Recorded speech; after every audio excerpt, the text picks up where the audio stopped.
به نام خداوند جان و خرد که از این برتر اندیشه بر نگذرد. خداوند نام، خداوند جای، خداوند روزی ده رهنمای. داخل این جلسه قراره با هم دیگه استارت زبان سی رو واقعا بزنیم دیگه. کد بلاکس باز کن، یعنی از این جلسه به بعدمون کلا تئوریه. خیلی خوب، به محض اینکه کد بلاکس باز کنی با همچین صفحه‌ای مواجه میشیم.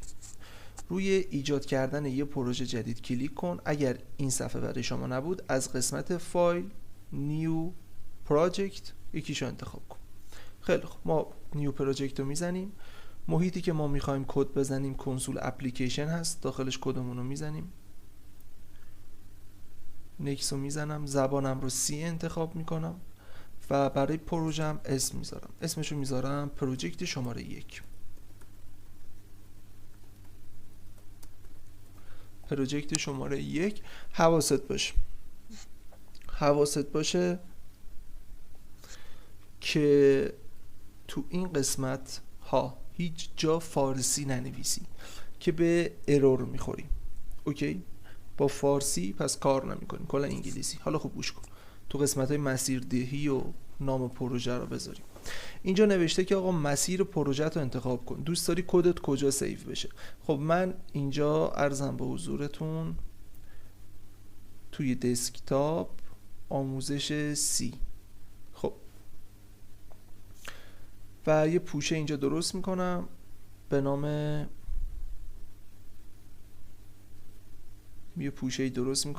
به اسم پروژکت ها که همه کد هامونو داخل این پوشه انگار قرار میدیم. سلکت میکنم و تمام. از این بعد کد های من داخل اون مسیر سیو میشن. نکس میزنم. با اینجاش هیچ کاری نداشته باش، فینیشو بزن و وارد یه همچین صفحه‌ای میشی. به محض اینکه وارد همچین صفحه‌ای بشی، از قسمت ویو منیجر انتخاب میکنی و اینجا یه صفحه‌ای برای شما باز میشه. این گوشه یه پنل کوچیکی براتون باز میشه. تو این پنل کوچیک ببین در واقع مسیر پروژته، جایی که پروژه رو ساختی اینجاست. خب روی سورس کلیک کن و روی مین دوبار کلیک کن و یه صفحه کد این شکلی برای شما باز میشه. ما با این صفحه کار داریم و تمامی کد هامون رو داخل این صفحه میزنیم. من صفحه منیجمنت رو میبندم. خب حالا خوب گوش کن، بذار من اینو بزرگش کنم که شما دید بهتری داشته باشید. خب شما میخوای وارد دنیای برنامه نویسی بشی. خوب گوش کن. فعلا با اینکه اینا چیه کار نگیر، اینکه اینا چیه اینجا نوشته شده کار نگیر. خب لطف کن این خط دومو پاک کن. به تایمش همه اینا رو توضیح میدم. باید قدم به قدم، استپ به استپ با همدیگه بریم جلو تا کل اینا رو بفهمیم. خب بسم الله. بذارم از این اسکرین شات بگیرم.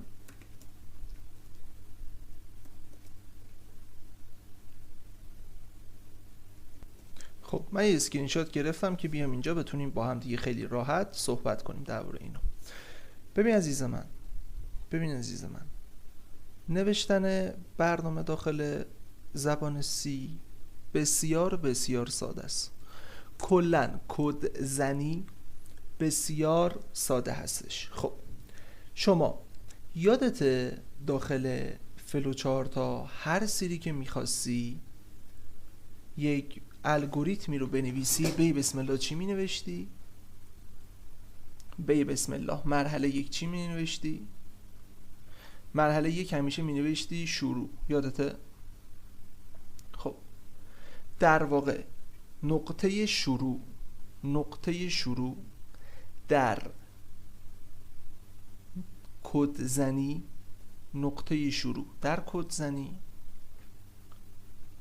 این آکولاد است. فهمیدی چی شد؟ بخوام قشنگتر بهت بگم، الان با اینا کار نداشته باش اینا چیه. من میخوام الان یه دیدی نسبت به کدزنی بگیری که با هم دیگه شروع کنیم. لطفاً تمام تمرکزتو بده اینجا. خوب گوش کن. یادت مینوشتی شروع و یادت بعد مراحلتو یکی یکی طی می‌کردی تا میرسیدی به پایان، به یه مرحله میرسیدی به اسم پایان.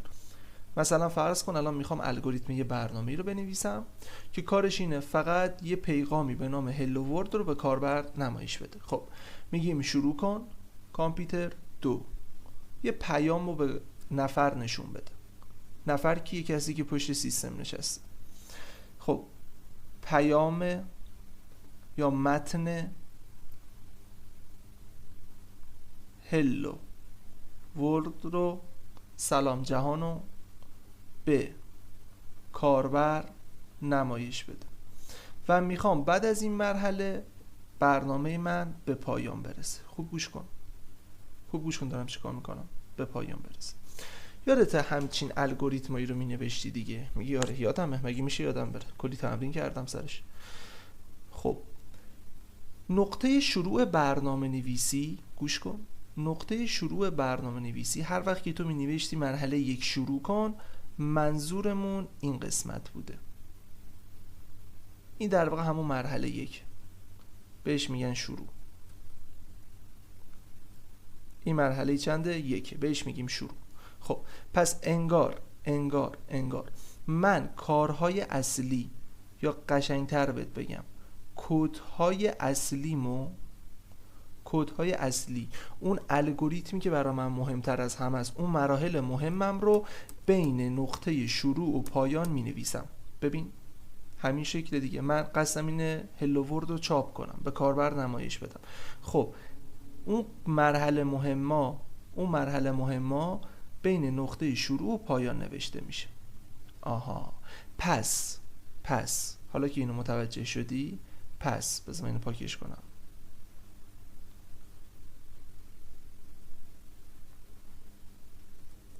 حالا که اینو متوجه شدی، پس یه نکته ای رو بدون. چی؟ اینکه من در کد زدن هم به همین شکل عمل میکنم. من دیوونه نبودم که اینا رو بهت یاد دادم، برای همینجا بهت یاد دادم. تو کد زدنم ما همیشه یه نقطه شروع داریم و یه نقطه پایان داریم. یه نقطه شروع داریم، یه نقطه پایان داریم. حالا نقطه شروع و پایان ما داخل کدزنی کجاست؟ آب باریکلا. خوب اینجا رو نگاه کن.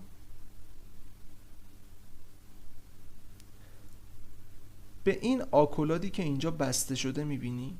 به این آکولاد ما میگیم پایان. به این آکولاد ما بهش میگیم چی؟ پایان.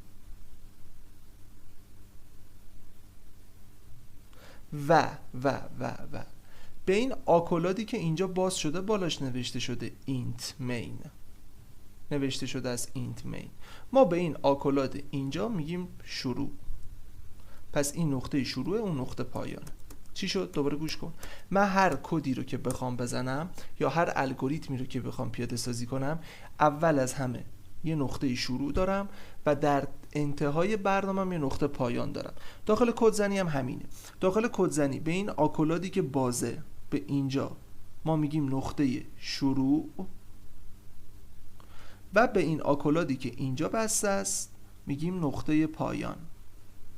یعنی برنامه من زمانی که به اونجا برسه به پایان میرسه و از اینجا، یعنی از این آکولاد به بعد برنامه من شروع میشه و زمانی که به این انتها برسه برنامه من به پایان میرسه. دقیقا همون نقطه شروع و پایان که داخل الگوریتم می نوشتی اینجا همونه. خب پس اینجا چیه؟ کجا؟ این وسط. این وسط دقیقاً مراحلی که داخل الگوریتم پیاده سازی می‌کردین اینجا پیاده سازی می‌کنیم. بخوام قشنگتر برات توضیح بدم به این شکله. بذار من اینم پاک کنم اینجا رو. اینجا نقطه شروع بود، اینجا نقطه پایان بود. اوکی؟ خب حالا خوب گوش کن عزیز من. اینجا نقطه شروع بود، اینجا نقطه پایان بود. اوکی. شما حالا اون مراحلی که تو الگوریتمت به ترتیب پیاده سازی می‌کردی، به عنوان مثال میگفتی مرحله 1 شروعه. مرحله 1 شروعه. چه شروعی هم شد. بهتر شد. مرحله 1 شروعه. مرحله 2 اینه که مثلا مساحت دایره رو اگه حواست باشه آر رو از کاربر بگیر. حواست هست دارم مساحت دایره رو پیاده سازی میکنم. مثلا آر رو از کاربر بگیر. تو مرحله 3 میگفتیم خیلی خوب، حالا که آر رو از کاربر گرفتی بیا عدد 3/14 رو در آر ضرب کن و نتیجه رو داخل یه جایی به اسم اس ذخیره کن و مرحله چهارممون چی بود؟ اس را نمایش بده یا اس را چاپ کن و در نهایت چیکار میکردیم؟ میگفتیم پایان. یادت این موضوع رو دیگه؟ و در نهایت میگفتیم پایان.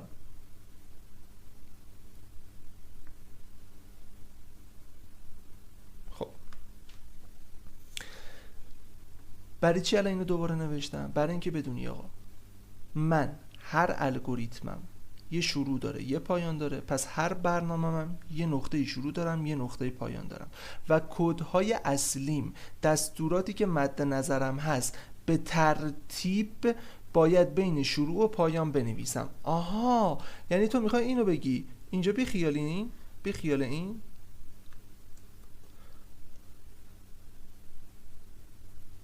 نو خب بی خیال این یعنی تو حرفت اینه استاد. حرفم چیه؟ داری میگی آقا کدهای داخل برنامت رو، اون کدهایی که بین شروع و پایان هست تو الگوریتم رو دقیقاً باید بیای کدها رو بین شروع و پایان اینجا بنویسی. آفرین بابا، کل حرفم اینه عزیز من، شما کدهاتو باید اینجا بنویسی. پس من اینجا انگار دستوراتم رو می نویسم دیگه. آره، پس بین آکولات باز و آکولات بسته که به معنای شروع و به معنای پایانه، من اون دستوراتی که داخل الگوریتمم به ترتیب پیاده سازی می کردم و اینجا می نویسم. اوکی شدی؟ پس اینجا دستورات رو می نویسم. خب بذار من اینو یادداشت کنم برات. پس ما اینجا چی رو می نویسیم؟ دستوراتمون رو این تو می نویسیم. خیلی خوب. اوکی، اینم متوجه شدم. من میخوام شما رو با یه چیزی آشنا کنم. بذار اینو سیوش کنم.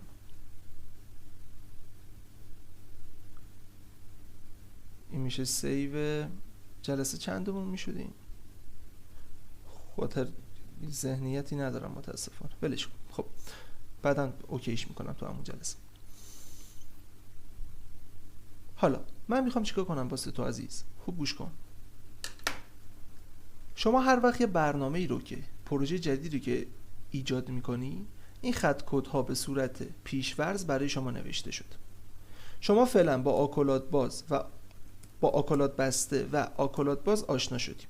اوکی. خب همیشه این کتابخونه‌ای که اینجا بود، واسه برگردم زمانی که کلا اینا اومد، زمانی که شما یه پروژه رو ایجاد میکنی، همچین خط کدهایی به صورت پیش‌فرض برای شما نوشته میشه. خب فعلا کار نداشته باش. اینو چیه؟ خط دومش رو پاک کن و خط آخر رو هم پاک کن. اینجایی که نوشته ریترن 0 اینم پاک کن. خب من میخوام به شما اولین کد زندگی تو آموزش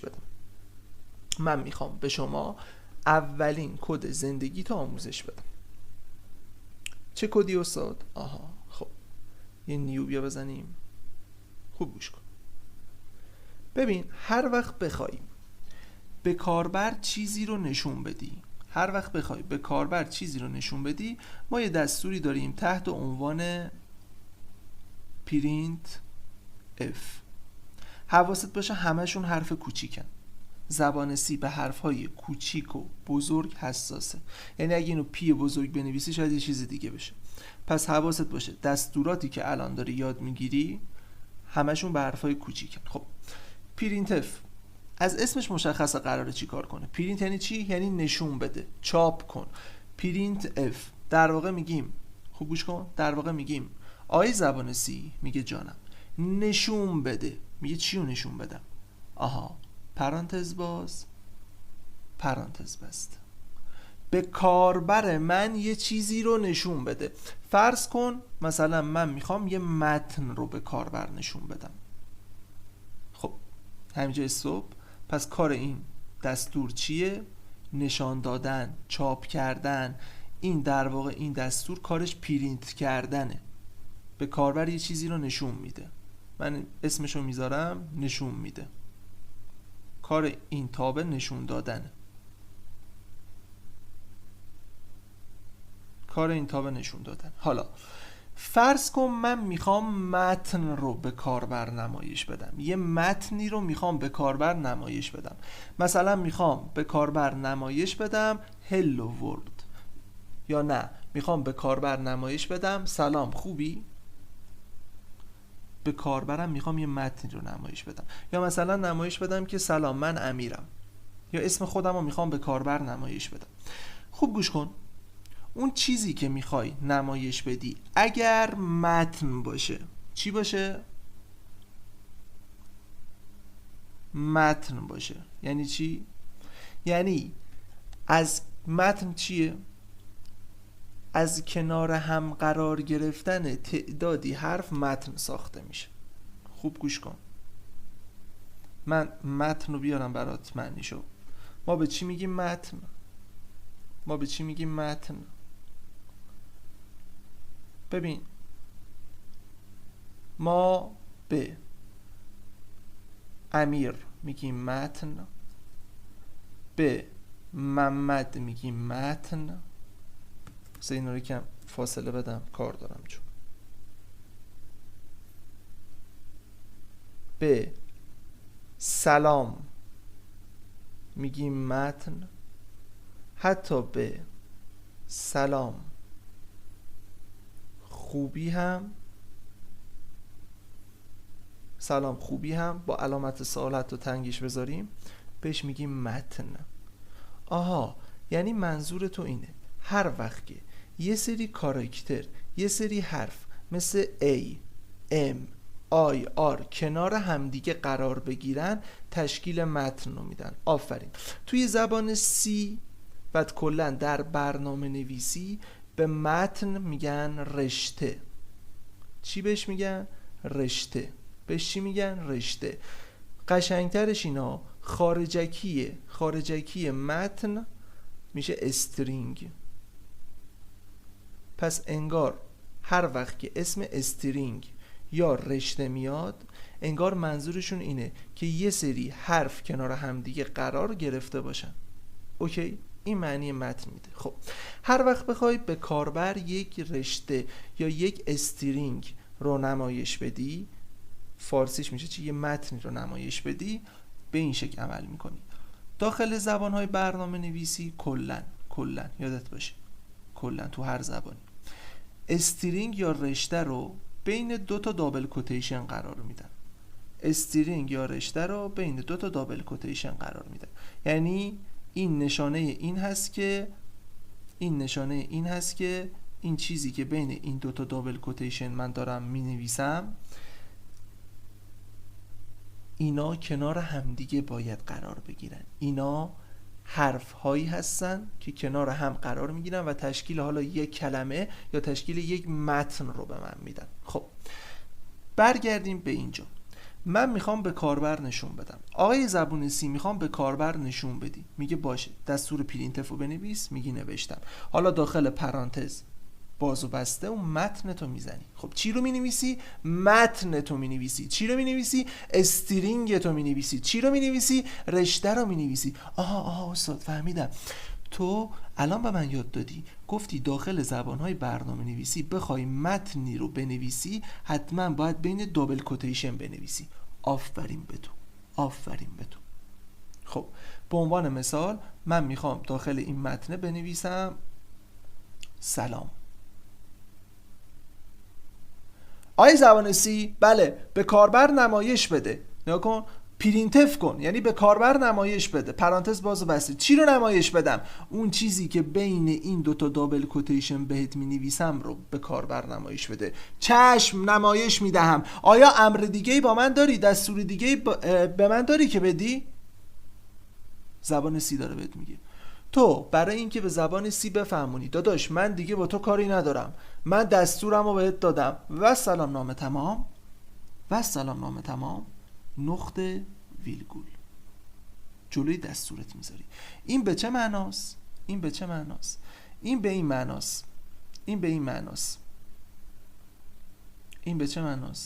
معناست که آقای زبان سی، دستور من تموم شد و اجراش کن. دستور من تمام شد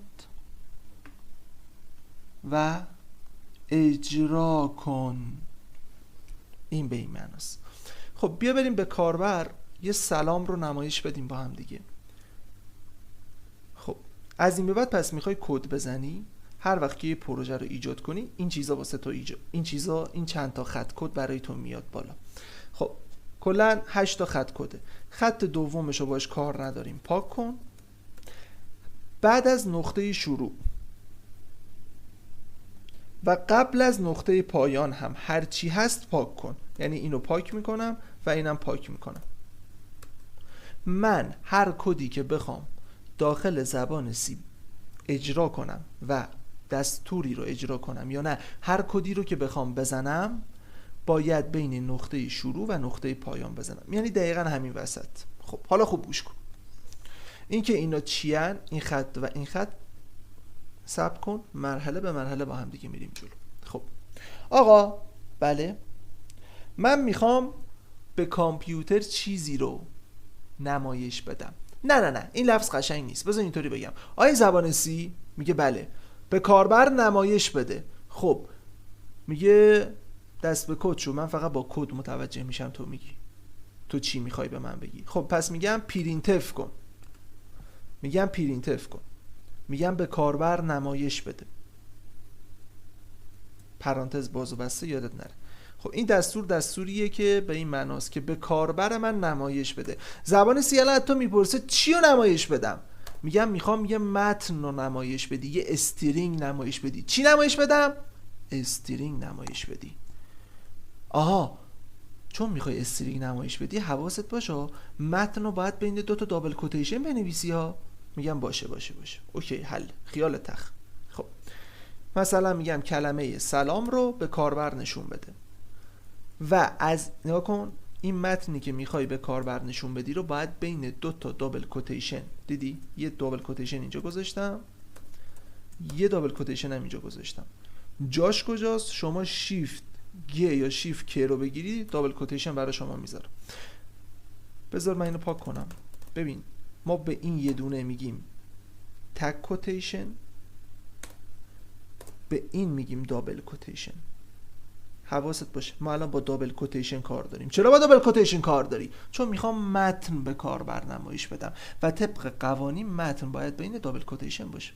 خب کلمه سلام رو میخوام به کاربر نشون بدم، از دابل کوتیشن و این پرانتزه میام بیرون، از دابل کوتیشن و پرانتز میام بیرون، میام انتهای دستور. زبان سی اینجا ازت میپرسه داداش آیا دستور دیگه ای نداری به من بدی؟ شما باید بگی نه دیگه من دستور دیگه ای ندارم، دم شما گم، همین دستوری که بهت میگم رو باید اجرا کنی. نقطه ویرگول سمیکالن. زمانی که نقطه ویرگول یا همین سمیکالن رو ته دستور میذاری به این معناست که آیه زبان سی من دیگه دستوری ندارم و شما این خط رو برای من اجرا کن. خب من میخوام برنامه رو اجرا کنم. موسو میاری بالا اینجا نوشته بولد اند ران، بساز و اجراش کن. روی این کلیک کن، منتظر میشی تا بسازه و اجرا کنه. الان اگه توجه کنی ساخت. ببین الان یه اپلیکیشن واسه تو، شما اپلیکیشن که نه، یه کنسول اپلیکیشن، ما به این محیط سیاه رنگ میگیم کنسول. یه کنسول اپلیکیشن برای شما ساخته شده که داخلش اون چیزی که شما گفتی رو انجام داده و کلمه سلام رو چاپ کرد برای شما. استاد این اطلاعات این زیر چیه اومده؟ آها اینجا مثلا نوشته برنامه شما چقدر طول کشیده اجرا بشه و اینجا داره میگه که آقا اگه میخوای از این صفحه خارج بشی میتونی یک دونه کلیدای کیبوردتو کلیک کنی و از این صفحه خارج بشی و اینجا درباره اینم با هم دیگه صحبت میکنیم اما به تایمش، الان وقتش نیست. اوکی خیلی خوب. دیدی که نتیجه دستورم رو اینجا تو این صفحه دیدم. انگار یه برنامه‌ای نوشتم که کارش اینه به کاربر فقط سلام میده. کاربر کیه؟ کسی که پشت سیستم نشسته. خب اینتر میزنم از این صفحه خارج میشه. خب حالا بریم با هم دیگه یکم بیشتر درباره پس من اینم سیفش کنم که شما داشته باشی.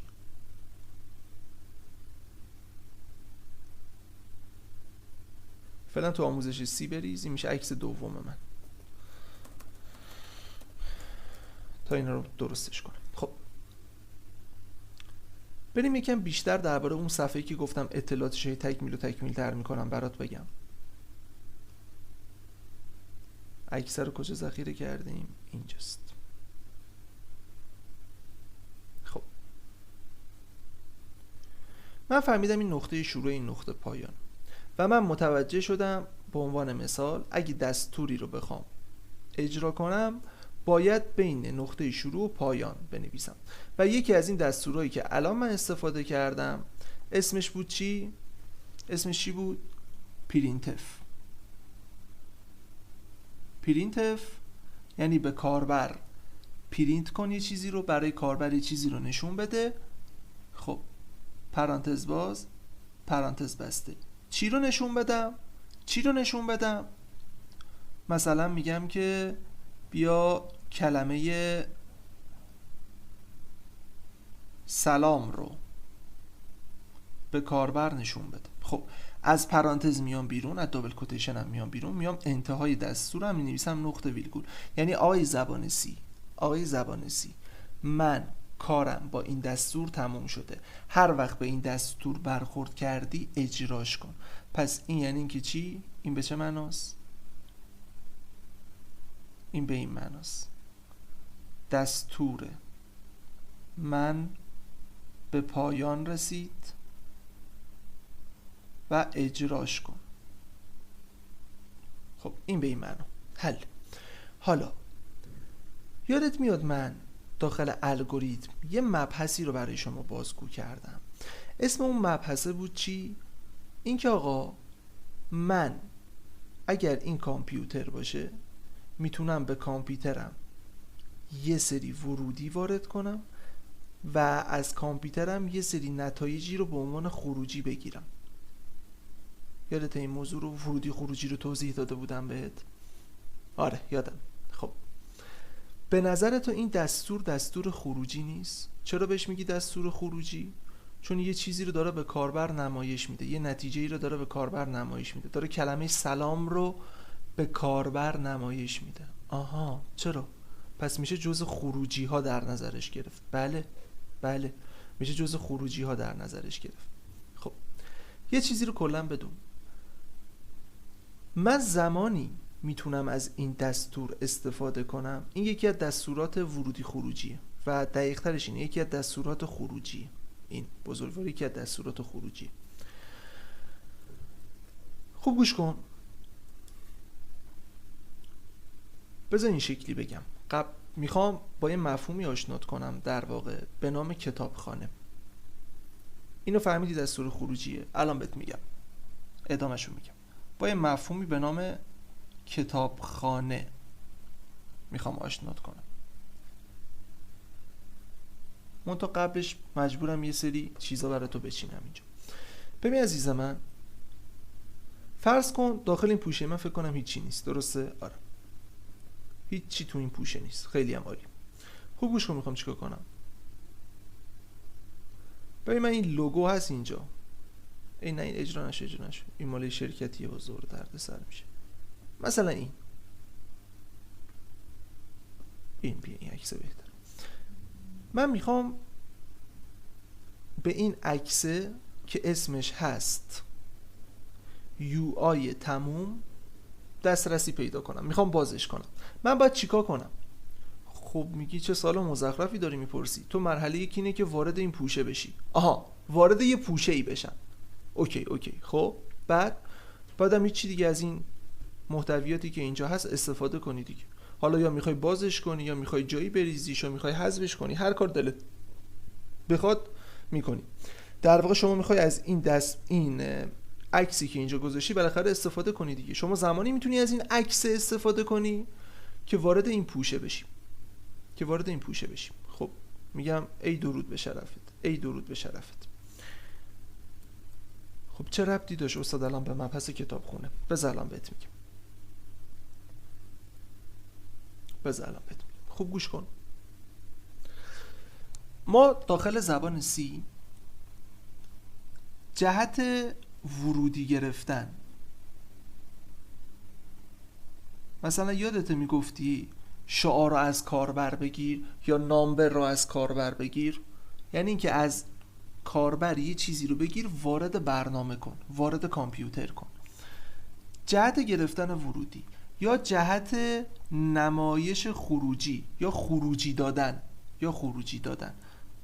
ورودی گرفتن یا خروجی دادن، که الان شما خروجی دادن رو دیدی، یکی از دستوراتش پرینت افه، یعنی به کاربر یه چیزی رو نمایش بده، یه چیزی رو برای کاربر چاپ کن، یه چیزی رو به عنوان خروجی به کاربر بده. هر کدوم از اینا یه سری دستورات دارن، چه ما برای ورودی گرفتن چه برای خروجی گرفتن دستور داریم. به عنوان مثال شما با اولین دستور زندگی آشنا شدی، چی بود؟ پرینتف بود، که شما میتونستی با این دستور نقطه ویرگولش رو یادم نمیره، با این نقطه ویرگول خیلی داستان داریم اگه یادت برم. یکی از این دستورا پرینتف بود. پرینتف چی کار میکنه؟ خب بذار فعلا نقطه ویرگول رو نذارم. پرینتف چی کار میکنه؟ کارش اینه که خروجی میده. پس قاعدتا برای ورودی گرفتن هم دستور داریم. بله، شما زمانی میتونی، خوب گوش کن، شما زمانی میتونی از این دستور پرینتف استفاده کنی که وارد پوشه‌ای بشی که این آقا داخلش قرار داره. چی گفتی استاد؟ نفهمیدم. ببین من میخوام مفهومی به شما آموزش بدم که اسم اون مفهوم هست کتابخونه. ببین میخوام ریز به ریز جزئیاتشو بدونی، برام مهم. برای همین الان خیلی دارم آروم و پیوسته درس میدم. کتابخانه، من میگم فعلا این اسم کتابخونه نبین، فعلا شما اینو فرض کن یه پوشه‌ایه، مثل اینجا یه پوشه‌ای بود که من واردش شدم، یه پوشه‌ایه که شما میتونی واردش بشی. کتابخونه رو نگاه دارم میگم فرض کن. یه لحظه گوشیم، میخوام گوشیم زنگ خورد. خب آقا کتابخونه رو شما فعلا یک پوشه‌ای چیکار کن؟ فرض کن. یه پوشه‌ای فرض کن که میتونی واردش بشی. داخل این کتابخونه ما کتابخونه‌های مختلف داریم. داخل هر کتابخونه گفتم یه پوشه‌ای فرض کن. این کتابخونه است. هر کتابخونه ما این کتابخونه است. اصطلاحاً بهش میگیم لایبرری. این کتابخونه است. گفتم یه پوشه فرض کن. داخل این کتابخونه دستورات مختلفی وجود داره. مثلا یک دستوری به نام پرینتف وجود داره و الی آخر. دستورات متعدد دیگه هم داخل این کتابخونه وجود داره. هر کتابخونه مخصوص یه کاریه، یعنی هر پوشه داخلش یه دستورات خاصی قرار داره، هر پوشه داخلش یه محتویات خاصی قرار داره که برای یه کار خاصیه. مثلا ببین من اگه قرار از کاربر ورودی بگیرم یا خروجی بگیرم یا خروجی بدم، ورودی بگیرم یا خروجی بدم به کاربر، باید اول از همه وارد اون پوشه بشم. پوشه‌ای که توش دستورات ورودی و خروجی داخلش قرار داره، اسم اون پوشه هست studio.h، استاندارد اینپوت آوتپوت، ورودی و خروجی. دستورات استاندارد ورودی و خروجی داخل این پوشه است. پس انگار که کتابخونه رو گفتم شما یه پوشه‌ای فرض بگیر که داخلش یه سری دستورات وجود داره. من زمانی میتونم از دستوری به عنوان پرینتف استفاده کنم که اول وارد این پوشه بشم. اسم این پوشه چیه؟ باید اینا رو حفظ کنی ها. خوب گوش کن، خیلی مهمه. اسم این پوشه چیه؟ studio.h. این دات آخرش نشون دهنده چیه؟ دات اچ. این دات اچ یعنی این که این کتابخونه است، فرمتش. این دات شما لازم نداریم، برمی‌داریم واقعیتش رو بخوای. اسم این کتابخونه هست استدیو، اسم این پوشه هست استدیو. من زمانی میتونم از دستوری به عنوان پرینتف استفاده کنم که اول وارد این کتابخونه بشم، بعد از این دستور استفاده کنم.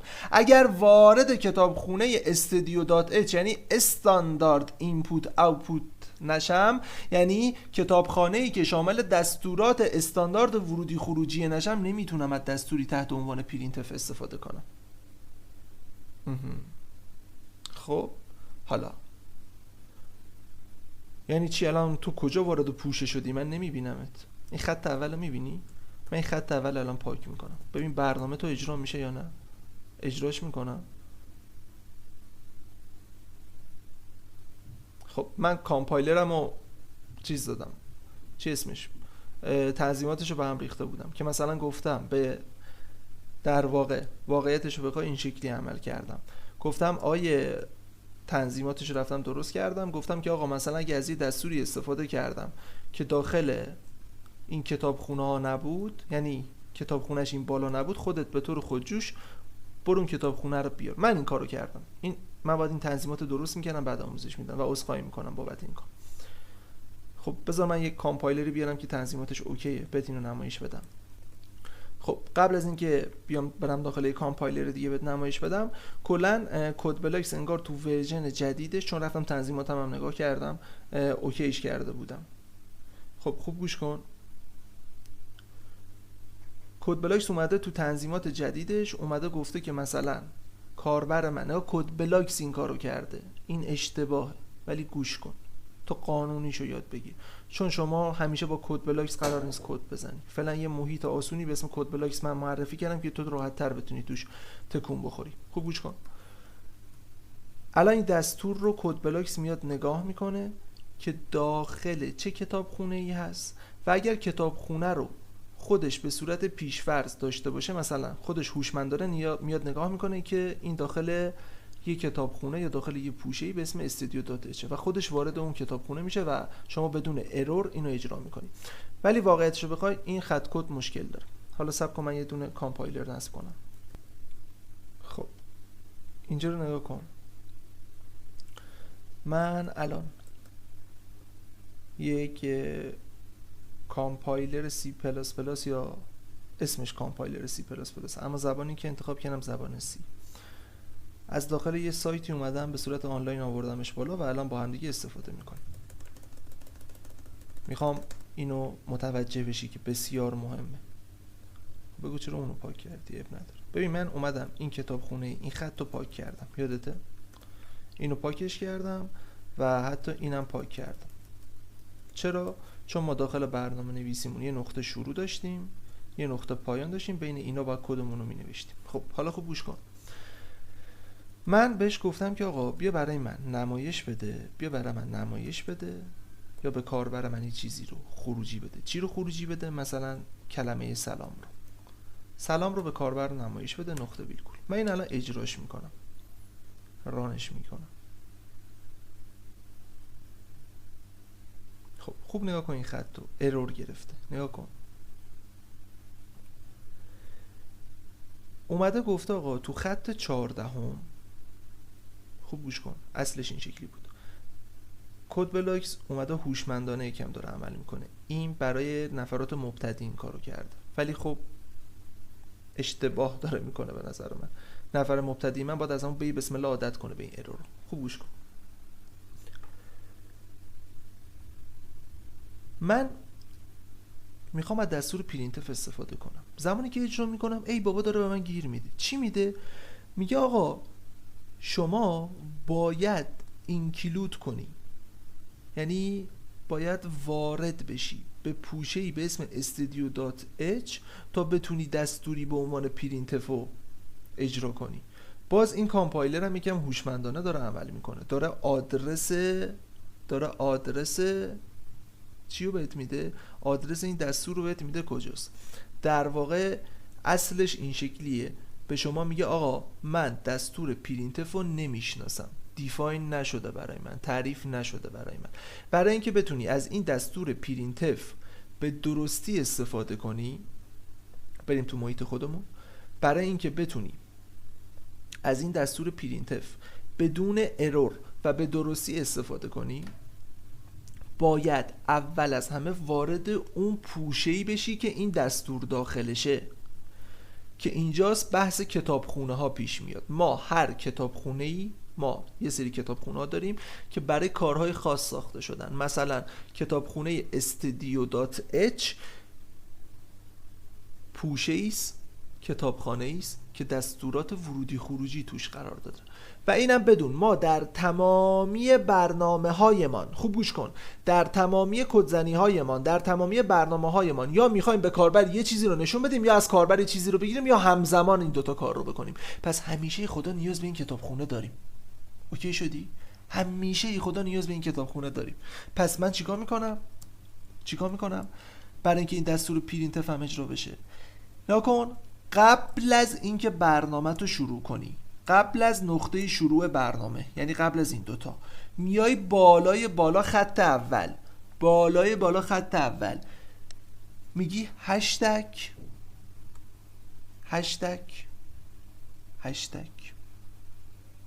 اینکلود. آیه زبان سی، بله، برو به داخل این پوشه‌ای که بهت میگم. ببین علامت کوچیکتر، علامت بزرگتر رو میذاری. خوب گوش کن دوباره از اول. آیه زبان سی، بله، بیا برو. ببین زمانی که مربع رو که میزنی، بذار اینم بهت بگم بعد بریم ادامه بدیم. زمانی که مربع رو میزنی یا زمانی که یه دستوری مثل اینجا، یادت میاد پرینتیفو نوشتم، یه سری چیزا اینطوری پیشنهادی برای تو میاد. خب مثلا اینو که بزنم، اینکلودو که بنویسم ادامهش، خودش میاد میگه آقا منظور تو اینکلوده. این کمک میکنه واسه نفرات مبتدی ما. برای همین کد بلاکس انتخاب کردم که غلط املایی نفر من نداشته باشه. خیلی راحت نگاه میکنه اینکلود چه شکلی نوشته میشه. از این صفحه حالا یا اینور کلیک میکنی خارج میشی و ادامه اینو خودت مینویسی، اینکلود. لطفاً اینتر نزن این شکلی خودش برات کامل کنه. اوکی؟ سعی کن یاد بگیری که بنویسی. خیلی خوب. آیه زبان سی، بله، بیا برو داخل این پوشه‌ای که من بهت میگم. چه پوشه‌ای؟ ببین اول از همه باید بهش بگم بیا برو داخله. بیا برو داخله. چطوری باید بهش بگم بیا برو داخل فلان جا؟ با دستور هشتگ اینکلود، علامت کوچیکتر، علامت بزرگتر. دارم به زبان سی میگم آیه زبان سی، بیا برو داخل اینجایی که بهت میگم. داخل کجا؟ میای بین این علامت کوچیکتر بزرگتر مینویسی، میگی برو داخل پوشه studio.h. برو داخل پوشه studio.h. این شکلی میشه که حالا من وارد پوشه studio.h شدم و از دستورات studio.h میتونم داخل بدنه اصلی کدم، یا اینطوری بگم بین آکولات باز و بسته، یا این شکلی بگم بین نقطه شروع و پایان، از کدهایی که داخل این آقا هست استفاده کنم. خب بیا بریم اینجا یک کدی ما زدیم، ارور گرفتیم. کجا بود؟ داخل این سایته. خب این ارور گرفتیم، اجرا نشد دیگه. من میخوام کلمه سلام اجرا بشه. گفتیم آقا بالای نقطه شروع برنامه نویسی، یعنی بالای این دو خط شروع میکنی چی کار کردن؟ اول از همه وارد اون کتابخونه ها یا وارد اون پوشه هایی میشی که میخوای از دستوراتش استفاده کنی. استاد همیشه به من گفت نحوه وارد شدن به کتابخونه‌ای که دستورات ورودی خروجی داره به این شکله. کلا نه تنها این کتابخونه، همه کتابخونه ها نحوه وارد شدن بهشون به این شکله. هشتگ اینکلود. آقای زبان سی، بله، بیا برو داخل اینجایی که بهت میگم. آقای زبان سی، بله، بیا برو داخل اینجایی که بین این دوتا علامتت می نویسم. برو کجا وارد شم؟ برو داخل یه پوشه‌ای به اسم studio.h. آها اوکی. به محضی که رانو بزنی الان با کلمه سلام رو ما اینجا ببینیم. ببین بدون هیچ نوع اروری کلمه سلام برای من نوشته شد. اوکی؟ خب این از این موضوع. پس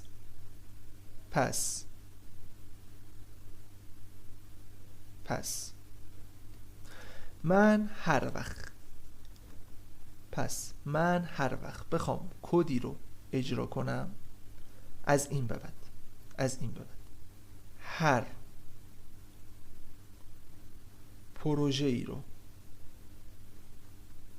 بخوام اجرا کنم، هر کدی رو که بخوام بزنم، با توجه به اینکه یا میخوام از کاربرم ورودی بگیرم یا میخوام به کاربرم خروجی بدم، حتما به بسم الله در تمامی برنامه هایتان وارد کتابخونه studio.h میشوید. اوکی؟ خب چشم. من تا اینجا اینا رو یاد گرفتم. من هر پروژه‌ای رو که بخوام بزنم این شکلی عمل میکنم. در بالای برنامه هام در بی بسم الله اول وارد اون کتابخونه هایی میشم که دستوراتش رو نیاز دارم. تا اینجا شما تنها کتابخونه که یاد گرفتی کتابخونه studio.h. خوب گوش کن. مربع ما کم قشنگ‌تر بزنم. مربع اینکلود. دیوونه نیستم دارم از اول می نویسم یعنی این که میخوام به تو بفهمونم باید انقدر الان تمرین کنی که مثل من روون اینا رو بنویسی. هشتگ اینکلود. آی زبانسی بیا برو داخل این کتابخونه‌ای که بهت میگم. چرا میخوای من برم داخل این کتابخونه‌ای که تو اینجا واسه من مینویسی؟ چون به دستوراتش نیاز دارم، در پایین میخوام استفاده کنم. خب اسم کتابخونه چیه؟ اسم کتابخونه هست studio.h.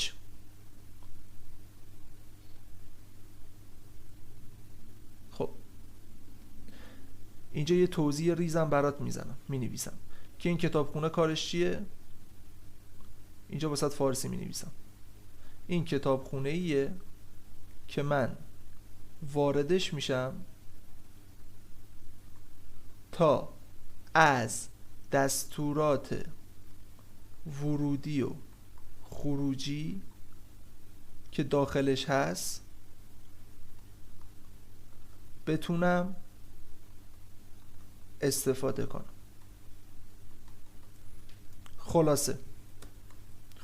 خلاصش اینه. خوب گوش کن.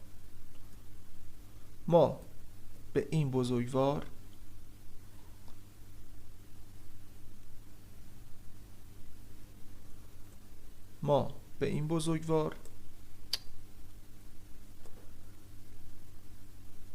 میگیم. ما به این بزرگوار چی میگیم؟ وارد شدن به کتابخانه دستورات ورودی و خروجی. پس به بسم الله این کار من وارد بشم داخل این کتابخونه. اوکی. بعدش چیه؟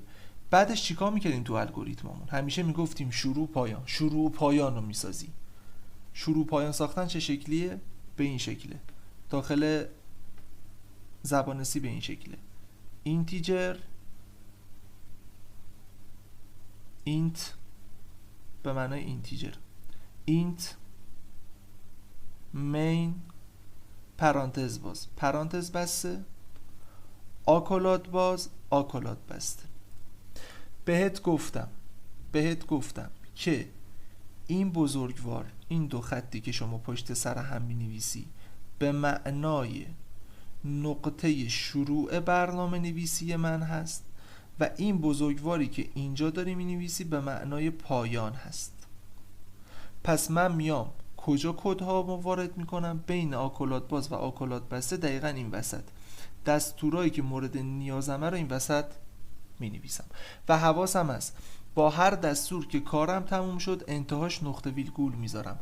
چرا نقطه ویرگول میذارم؟ چون نقطه ویرگول به این معناست که آقای زبان سی، کار من با اون دستوری که باهات نوشتم تمام است و اجرایش کن. آها، تایممو ببینم. خوب گوش کن. بذار من اینم سیف بگیرم برات.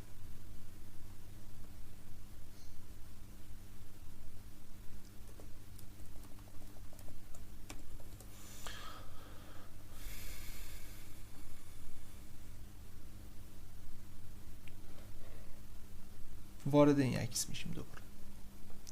پس آقا این دو نقطه اینجا، این خط چهارم و پنجم شد نقطه شروع من، این آکولات شد نقطه پایان من این وسط دستوراتم رو می نویسم و این نقطه ویرگولی که جلو دستوراتم میذارم یعنی آقای زبانسی دستور من به پایان رسید اجراش کن. و حالا زمانی این دستوری که اینجا می نویسم اجرا میشه که من بالای برنامم وارد کتابخونه هاش بشم. پس این میدونی به چه معناست؟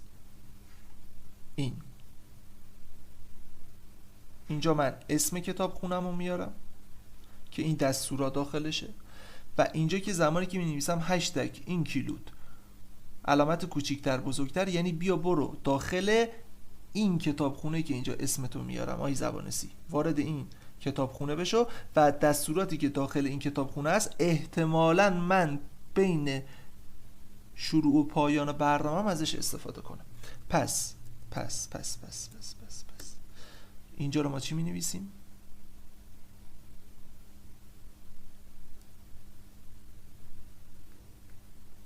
اینجا رو من چی می نویسم؟ وارد شدن این اینکلود علامت کوچیکتر بزرگتر به معنای وارد شدن به چیه؟ من وارد میشم به کتابخانه ای که در واقع اینطوری بگم وارد شدن به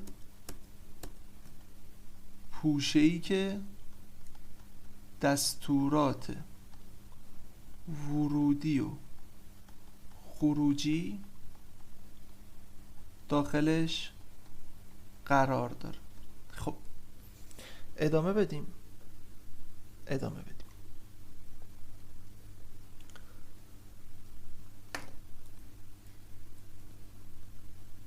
کل اینو پاک کن، بیا با هم دیگه از اول کد بنویسیم.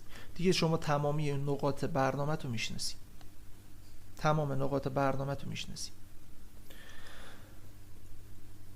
میخوام کد بزنم دقیقاً به همین شکلی که من فکر میکنم باید فکر کنی، عادت کن این شکلی فکر کنی. خب من داخل همه برنامه هایی که استفاده میکنم نیاز به دستورات ورودی و خروجی دارم. پس مرحله یکم اینه من بیام اول وارد پوشه‌ای بشم که دستورات ورودی خروجی داخلشه، یعنی کتابخونه ای رو بیارم بالا که دستورات ورودی خروجی توشه. چطوری کتابخونه رو واردش میشدیم یا کتابخونه رو میآوردیم بالا؟ میگفتیم توی زبانسی اینطوری بود مربع اینکلود، یعنی بیا برو داخل این جایی که بهت میگم، داخل این پوشه‌ای که بهت میگم. چه پوشه‌ای؟ داخل استودیو.h بیا وارد شو. پس من با این کارم وارد کتابخونه‌ای شدم تحت عنوان کتابخونه‌ای که دستورات ورودی و خروجی داخلش وجود داره. اوکی. در خط بعدی حالا میخوام کد زنیمو شروع کنم. میخوای چیکار کنی؟ شروع کنی. برای شروع اینجوری میکردی، مینوشتی int main پرانتز باز و بسته آکولات باز آکولات بسته. خب در واقع زمانی که این شکلی می نوشتم به این معناست که آقا من نقطه شروعم اینجاست، نقطه پایانم اینجاست، پس باید این وسط شروع کنم به کد زدن. اوکی. خب شاید درباره اینت مین یه سوال داشت توی ذهنت بیاد. بذار ما بیایم اینجا. ببین این که ما می نویسیم اینت مین پرانتز باز و بسته آکولات باز به معنای نقطه شروع برنامه نویسیمونه. خب اما چرا اینجا می نویسیم مین؟ چون که شما همه دستورات اصلی تو بعد از این خط اجرا میکنی، بعد از این آکولات اجرا میکنی. برای همین برای این قسمت کلا برای این قسمت یه اسمی گذاشتن گفتن مینه، یعنی اصلیه. کدهای اصلی تو بین این دوتا آکولات باز و بسته می نویسی. اوکی. این علاوه اسمش. درباره اینتیجر هم بعدها که بریم جلو صحبت میکنم بات. فعلا در این حد بدون که من هر وقت بخوام یه برنامه‌ای رو بنویسم مجبورم ابتدا وارد اون کتابخونه دستورات ورودی خروجی بشم. چرا مجبوری وارد بشی؟ چون که من میخوام از دستوراتش استفاده کنم و مجبورم نقطه آغاز یعنی شروع برنامه‌ام و نقطه پایان برنامه‌ام پیاده سازی کنم. حالا شروع برنامه چطوریه؟ می نویسن int فاصله main آکولات باز، این میشه نقطه شروع و نقطه پایان هم میشه آکولات بسته. خب حالا فرض کن من میخوام به کاربر یه چیزی رو خروجی بدم، یه چیزی رو نمایش بدم، مثلا اسم خودم رو میخوام نمایش بدم.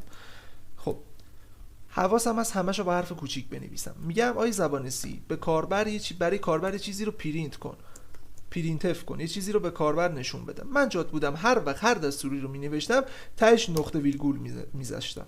حواست باشه دستورها انتهایشان نقطه ویرگول دارد. ببین اینجا الان من نقطه ویرگول دارم اما اینجاها نقطه ویرگول ندارم، چون این دستور نیست که اینجا یه کتابخونه رو تو فراخوانی کردی، فقط آوردیش بالا صداش کردی. اوکی؟ شما وارد انگار اینجا دستوری رو پیاده سازی نکردی، صرفا به زبان سی گفتی زبان سی من تو اینجا بین این دوتا خط کد، بذار من یکم فاصله اینا رو زیاد کنم تو قشنگتر دید داشته باشی. در واقع گفتی آقا من بین این دوتا بزرگوار امکان داره دستوراتی رو بیارم که داخل این پوشه باشه، لطفا اگر بود اجازه بده من استفاده کنم. خب پس من دارم بهت میگم جای تو بودم هر دستوری رو که بین آکولات باز و بسته می نوشتم، هر دستوری رو بلافاصله بعد اون دستور نقطه ویرگول رو میذاشتم، چون عادت کنه دستم و فراموش نکنم. خوب گوش کن. میخوام الان اسم خودم رو داخلش نمایش بدم. مثلا می نویسم سلام من امیر فرخانی هستم. چون اینجا دارم متن نمایش میدم باید حتما بین دابل کوتیشن باشه. حواست به این موضوع باشه، یعنی باید حتما بین دابل کوتیشن متن تو نمایش بدی و توی نوشتار متن دستت آزاده، هر چی دلت بخواد رو میتونی نمایش بدی، هر چی دلت بخواد رو میتونی نمایش بدی. ببین الان این متنی که من اینجا نوشتم اجرا میشه قاعدتا. سلام من امیر فرخانی هستم. خب حالا اگه یادت باشه زمانی که پروژه رو ایجاد میکردی این انتها یه چیزی هم بود به نام ریترن زیرو نقطه ویرگول. اینم یه دستوره. چه دستوری؟ ببین داخل برنامه نویسی، خب اینم که سیوه هیچی،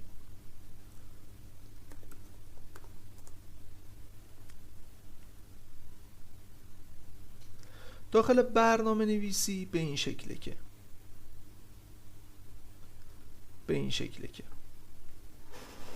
خوب گوش کن، داخل برنامه نویسی به این شکله که کدهای شما میاد خط به خط از نقطه‌ای که شروع میکنی، خط به خط، یعنی از جایی که می‌نویسی اینت مین پرانتز باز بسته آکولات باز بسته، خط به خط هر چی بنویسی مرحله به مرحله و خط به خط اجرا میشه. پس کدهای من خط به خط داره اجرا میشه. این موضوع رو حواست باشه. برای اینکه برنامه نویسا مطمئن بشن برنامهشون داره به درستی کار میکنه، در انتهای برنامهشون، یعنی قبل از این آکولاده که میشه اینجا، می نویسن ریترن زیرو. ریترن به معنای بازگردان به من فلان چیزی که جلوت می نویسم رو، یعنی به من نشون بده این عددی که اینجا برات می نویسم رو. زمانی که مرسومه که زمانی که می نویسن ریترن زیرو به این معناست که آقا فرض کن من این خطم به درستی اجرا شده، نمایششو دارم میبینم و خط بعدی من ریترن زیروه، یعنی زمانی که به من عدد صفر رو برگردونه. البته که الان فکر میکنم کد بلاکس باز اینو بنویسی ننویسی فرقی نداره و واقعا هم همینه، حتی تو اینجا هم بنویسی ننویسی ریترن زیرو رو فرقی نداره. خب یه نشونه است به این معناست که آقا کدهای من به درستی اجرا شده. ببین الان اینو اجرا کنم، سلام من امیر فرخانی هستم که نمایش داده میشه. اینجا ببین نوشته ریترن زیرو، یعنی کدهای من به درستی مرحله به مرحله انجام شده تا رسیده به مرحله آخر و زمانی که به مرحله آخر برسه من بهش گفتم داداش یه ریترن زیرو به من نشون بده. این میتونه باشه میتونه نباشه. درباره ریترن زیرو و کلا ریترن ها ما بحثای مفصلی داریم، فقط گفتم دیدی بدونی که چیه. خلاص کدی که ما میخوایم بنویسیم این شکلیه. خیلی خوب اینم از این موضوع. حالا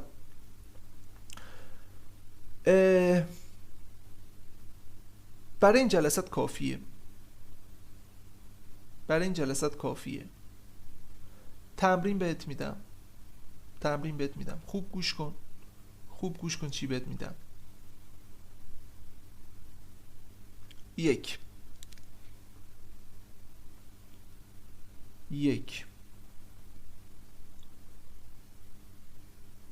جزوتو خیلی تمیز مینویسی و ارسالش میکنی. 2 یه وایس خلاصه از چیزایی که متوجه شدیم برای من ارسال میکنی. 3 انقدر تمرین میکنی که زمانی که شما اینجا